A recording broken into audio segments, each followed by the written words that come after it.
Hello. I want to take a few minutes to talk to you about something that is personal.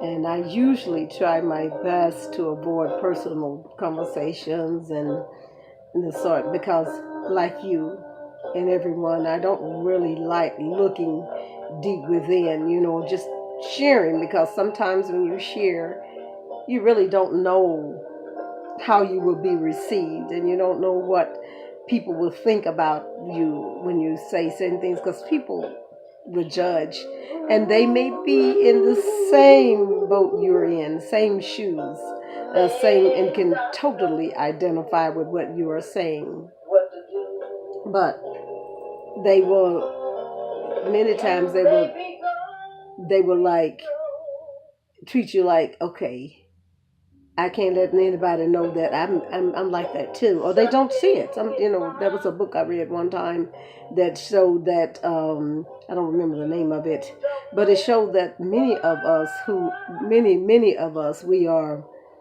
we're harder on other people about something that we are guilty of ourselves, because somehow we just don't see it. It's so bad if we do it. So this is what I think that is the problem with sharing sometimes, that people don't always want to face up to who they are, what they are, on how they do things, especially if it's not done in the sociably acceptable way. And so my message is a very simple one, and that is, look inside yourself, look inside ourselves.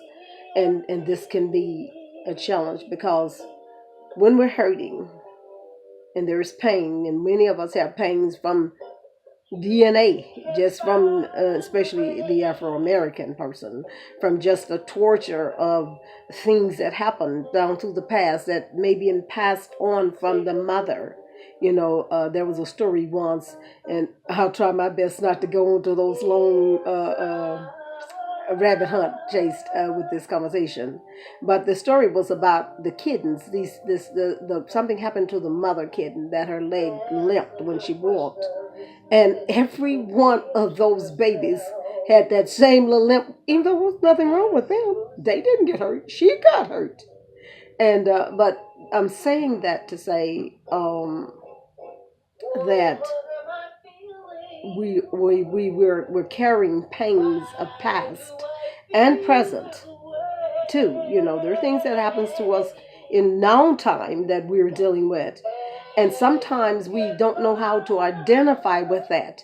But if we look deep within, sometimes it's not good to, it doesn't feel good to look at what we're going through, because sometimes we can there are things that happens to us, and that our mind is not functioning with the flow of life. We're trying to make something happen for ourselves.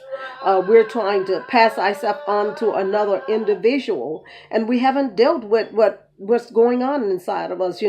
So if we give ourselves to someone else, and we have not dealt with the real us, now what do you have? You got double trouble.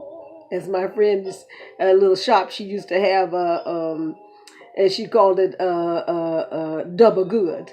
You got double trouble. And I have another friend, a male friend, that I'm very, very grateful to, because he really helped me.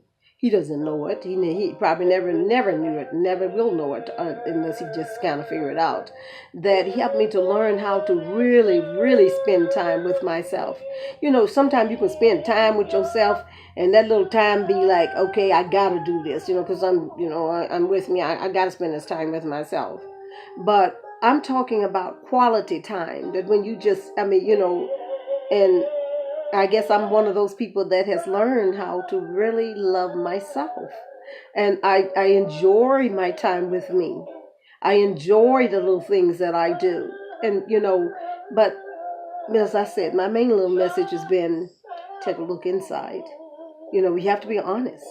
Be honest.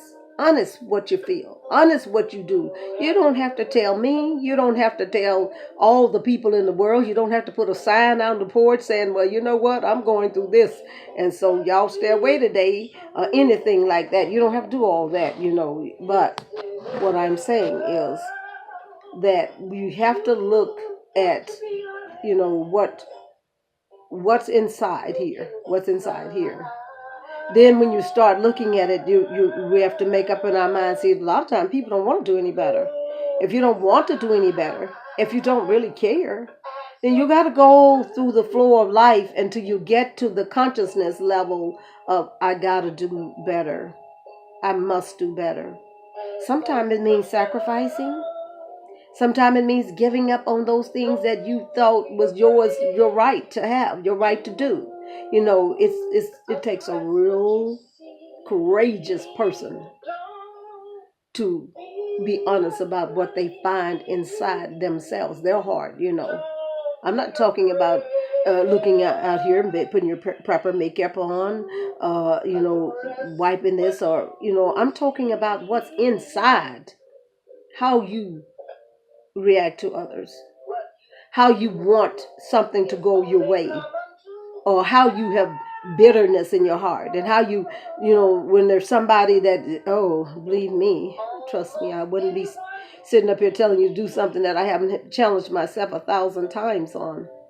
And that is that we have to be willing to say, okay, I'm the one can do a little bit better. This person is kind of tough, and we got a song that we used to sing at church, that you're easy to love. You're easy to love. That I love that song, because some people just easy to love, those that, but then sometimes they have things too that's going on, and we just look at them as face value, but most people have something going on. So don't be afraid to take the moment to yourself. Meditation and prayer in the morning, because sometimes, I don't know about you, some days it's really tough for me. There's some days when I'm like, oh shoot, why get up? Why bother? Forget it. You know what I'm saying? I'm just going to lay here and take it easy. But usually it's something that's moving us. We got a bill to pay, a person to answer to, or something to do. We can't just do that. So when those moments come, I'm asking and I'm sharing with you that we should look inside and see what's causing us to feel so sad, and to try to move from that place, that we, can do better toward others as well as ourselves. I love you, and I'm Bernie, and I'm hoping you have a wonderful day. God bless you. Bye-bye.